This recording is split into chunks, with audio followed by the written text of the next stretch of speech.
Hi friends, இன்றைக்கி நம்ம என்ன வீடியோ பார்க்க போகிறோன்னா, வீட்டிலையே வந்து பாலாடையிலேருந்து நம்ம வெண்ணெயும் நெய்யும் எடுக்க போகிறோம். அது எப்படின்னு பார்க்கலாம். இது நான் 3 மாதமாக சேர்த்து வச்ச பாலாடை.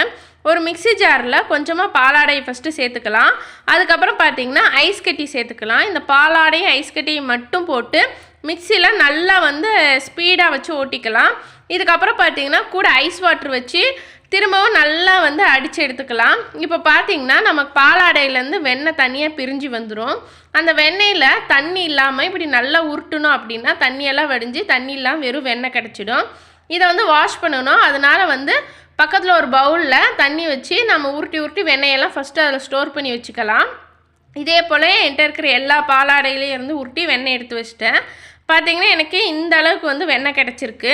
இந்த வெண்ணெயை வந்து தனியாக வெண்ணெயாகவும் ஸ்டோர் பண்ணி வாஷ் பண்ணிவிட்டு ஸ்டோர் பண்ணி எடுத்து வச்சுக்கலாம்.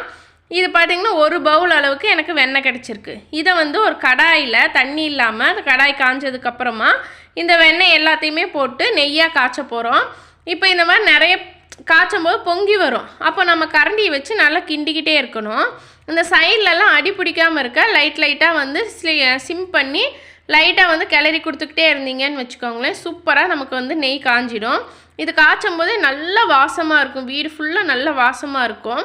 இதை இந்த அளவுக்கு வந்து நல்லா காஞ்சிடணும். காஞ்சதுக்கப்புறம் இறக்கும்போது ஒரு கொத்து கருவேப்பிலை, ஒரு கொத்து முருங்கை இலை போட்டு ஆஃப் பண்ணி ஆற வச்சுடுங்க. ஆற வச்சதை ஒரு கண்டெய்னரில் போட்டு ஸ்டோர் பண்ணி வச்சுக்கோங்க. சூப்பரான சுத்தமான நெய் ரெடி. நீங்களும் ட்ரை பண்ணி பாருங்கள் ஃப்ரெண்ட்ஸ். எங்கள் சேனலுக்கு லைக், சப்ஸ்கிரைப் பண்ணி